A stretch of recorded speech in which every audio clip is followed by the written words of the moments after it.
So really quick, okay, we're getting near the end of the electoral cycle. It's insane. We're, what are we, 8 days away now? Like, we're like really, really, really, really close. We're really, really getting there. And that's terrifying. Because it feels like this is going to be the culmination of a lot of effort we've all put in. But it also makes me a little bit more, how do you say, a little bit more unconcerned about the sort of broader left union strategy that I've been trying to engage in with my Come Pledge over the past 2 months. There's a criticism that I'd like to make. Can we live with that? Can we live with a criticism, a single criticism, maybe of a person you guys like? I don't like this person, okay? Ryan Knight. Dear AOC, you did not invent the Green New Deal. The Green Party did in 2006 when they formulated the Green New Deal Task Force. You co-opted their plan and watered it down to make it friendlier for Wall Street. The real Green New Deal is eco-socialist and better for the planet. So on and so forth. Now, he goes on to say, and credit where credit's due, that he still supports AOC, and that he credits AOC for popularizing the Green New Deal. But there's a very specific element of purity politics that I really want to criticize here. First of all, and I'm sorry, I'm throwing out the ad homs right off the bat, okay? This is about the worst slur you can call a person. For the longest time, Ryan Knight was a Warren supporter. All right, sorry. That one stung the teeth on the way out a little bit. Just to keep in mind, this guy is not like some hardline fucking ML mega big dick lefty or whatever. This guy was a Warren supporter. And in my personal opinion, probably a grifter. For fuck's sake, the guy's tag is proud socialist, you know? What if my Twitter tag was not a liberal? I mean, how do you think that'd go over optically? Whatever. The problem that I have here is, man, the more I learn about them, the lower and lower of an opinion I have of the Green Party. This is a little bit of a spiel, but when you look into it, it actually seems like they've never really had any meaningful plan for national organization or for taking power, and that they're full of a ton of fucking weirdos, from TERFs to like crazy anti-GMO and like anti-vax types, to people with utterly contradictory perspectives on the degree to which government involvement should be fixing social problems. The Green Party seems like more of a sort of refuge, like a Tatooine, like dingy tavern full of left-leaning anti-establishment types, more so than it does like a cohesive political party with a strong vision, you know? Yeah, it's like an orgy with a very, very, very lax attendance policy, you know? There's a lot of shit going on over there. Y'all got to be left-leaning, kind of, but the variance is massive. So even if the Green Party were to pass the 5% threshold, which they won't this election, it's not possible. Even I don't trust that they have like a plan for power, but that's not what I'm talking about here. Fundamentally, the issue that I have here is the left and their relationship with strategy. Okay, man. Listen. How well do you think the right in this country would be doing if all of the white nationalists and neo-Nazis had said, fuck it, we're not voting for Trump. That guy's a Jew-loving piece of shit because he's a Zionist. You know? Or what if all of the Republicans had said, hold on a second, I'm not voting Republican. All these motherfuckers have had mistresses that they have take abortions. Or all these Republican politicians who talk about family values are on their 14th fucking wives. And yet, they keep voting.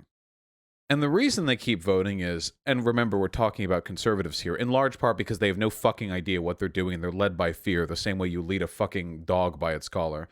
But, additionally, because they're not obsessed with purity politics. The right has never been obsessed with purity politics, not real purity politics. They're very, very easy to get to fall in line. But amongst the left, I feel like there's actually a stigma to the concept of strategy. Have you guys noticed that? Because I noticed this all throughout the past year, the whole electoral cycle, where the two things that make political parties viable and politicians viable strategy, and compromise are actually like dirty words in like the lefty lexicon, you know? So, compromise. Now, there are good and bad types of compromise, of course. Like, for example, remember how Obama watered down the ACA for like a good long while, and then not a single Republican voted on it anyway? You remember that? That was fun. That was some good compromise right there. You know, that was a good one. There's good compromise though. Like, for example, Bernie Sanders making a move to push the entire policy position of the Democratic platform leftward by utilizing the radical populism of the left-leaning young people in this country. I believe in my mind that Bernie Sanders is probably a socialist. If you look at his history and some of the shit he was up to back in the 1970s and 60s and shit, I don't think this guy's stopping at like free health care. I don't think that's where he like in his head, I don't think that's where he stops, okay? But if he if he went on to become a politician, you know, as he has, you know, you're not going to win the presidency talking about the complete abolition of the capital class, because you would have suicided via 18 you know, hollow point rounds to the back of the skull from your business hotel in DC long before you're ever going to get anything even approximating a majority of public support, you know? It's just not going to happen. So but he's done a tremendous amount of good. And I just feel like lefties kind of like, I don't know, like they resent it, you know? I think a lot of lefties have a very strong emotional investment in the idea that they are the best at the thing they are. But the problem is, the thing they define themselves to be, like the metric they validate themselves by, is an internal moral purity as opposed to an external active effectiveness, you know? I would rather, I've said this many times and I still believe it, I would rather have 100 soak dems, fuck it, K-Hive types who volunteer on Sundays and go out and vote than I would 100 Marxist-Leninists who stay inside, watch podcasts, smoke weed every single day, and are genuinely considering going no fap because every single fucking time they look at porn now, they just get disgusted, but they still feel an obligation to let one out because they are distracted and they can't focus on the fucking chores they're supposed to be doing. You know, I would much rather. Sex is counter-revolutionary. I would much rather have people who act and are imperfect than people who think they're perfect and who don't act. Like, absolutely. Like, easily, I would. And I think you guys agree with that, right? Because I know social democrats, like, in my actual life. When I went to school and when I did volunteer work and all that crap, all that. I met social democrats. And these are people who think that Norway is like a perfect society or whatever. And you know what? Those people did work. Every single day, those people did work. They did a lot of work.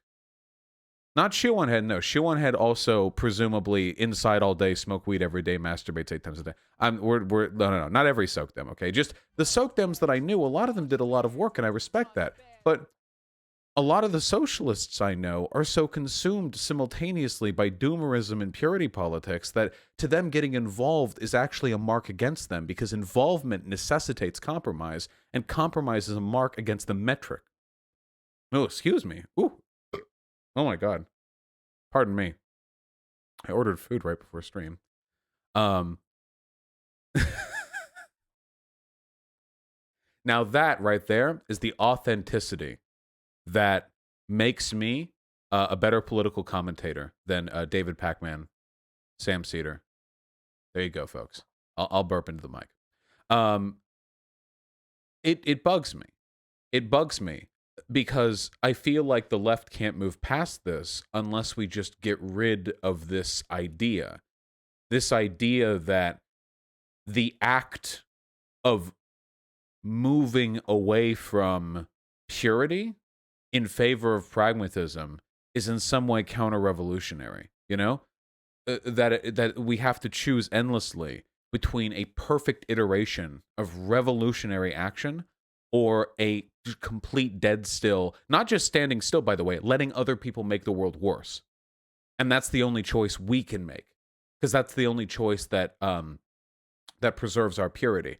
I suggest this, people, and this is why I'm utilitarian, because it gets rid of fucks like this. That's why all these people talk about voting on principle, because they don't want the morality of their character being evaluated by what they do to the world, only by what they personally think and feel. But here's what I suggest, okay? I think it is a moral wrong to not do the best you can. Personally, when we're talking about being a socialist and trying to make socialism happy. Now, nobody's perfect. Everyone's going to do moral wrongs once in a while. I don't stream 24 hours a day. We're all human. Nobody's perfect. That's fine. But some people take pride in inaction. And as far as I'm concerned, that inaction is a strike against you. And I really, really, really hope we can get rid of this soon.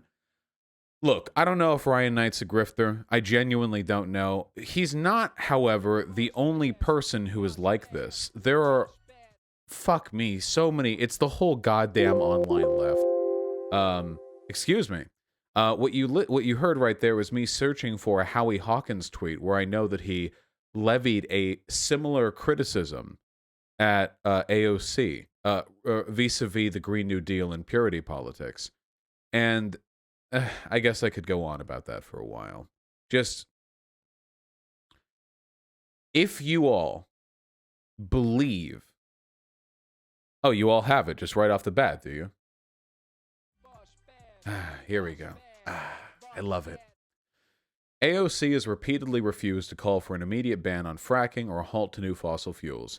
She took my Green New Deal, added 20 years to the timeline, and stripped out our call for public ownership of our energy system and a massive cut in the military budget to pay for it.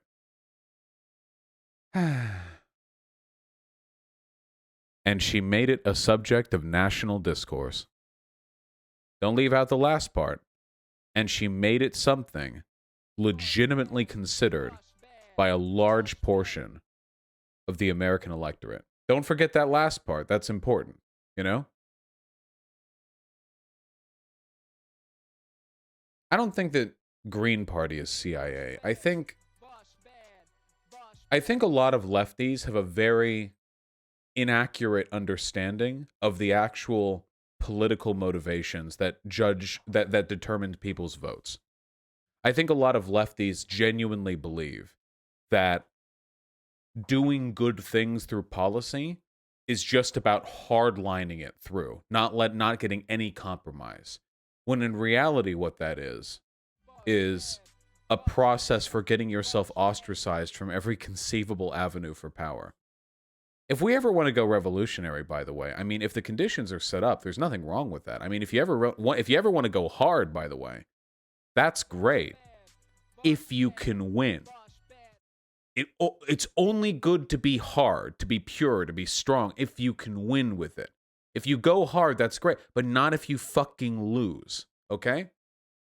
There are no points for failure in politics. Folks, I'm asking you, are there points for failure in politics? Sincere question. I'm genuinely asking you. Personally, I don't think there are. We're dealing with people's lives here. We're not. This isn't like a sports ball game where you get to, oh, well, they tried. I don't care about that. If Nixon failed, he got off easy. Wait, I don't mean if you personally fail, do you get punished for it?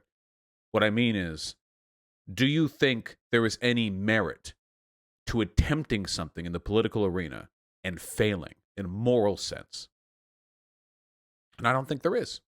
We're dealing with people's lives here. Even with the best of intentions, even a morally perfect human being. Bernie did it? No, he didn't.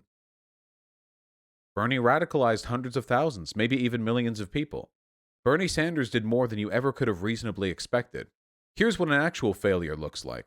What if we got a far-left politician in Congress or Senate and they hinged their entire electability on a hyper-radical version of the Green New Deal that involved collective ownership of the energy industry, meaning there's literally no chance of anybody supporting it, and they waste their entire 2 or 6, depending if they're House or Senate, years pushing for that thing specifically.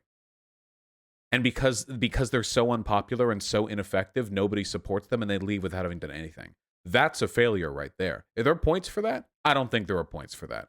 I'm not impressed. You've not wooed my heart. Just wish we could think strategically, man. Is this channel maybe the beginning of something better? Not me, by the way. I was already cool. But the potential for us, or for this this hardline perspective on pragmatism to spread out somewhat, maybe not over the whole left, that's ridiculous, of course, but the beginning of that, small intellectual tendencies, or small, extensions of them can snowball into much grander ideas. The way ContraPoints inspired an entire genre of YouTube, or the way that what was Alex Jones, who was originally just like a fucking loony peddler, ended up basically defining far-right conspiracism, or the way Destiny opened up the entire progressive debate bro space. If there is anything that I'd like to come from all of this, it would be, without a doubt, a movement towards strategic thinking in the online left. Away from the LARPing, away from the CIA bait, away from the ineffectuousness, towards pragmatism. That's what I would like to see. Because pragmatism, by its definition, will get us towards socialism faster than anything else. If it's not pragmatic, it's unpragmatic. If it's unpragmatic, it's probably not working that great. One can only hope.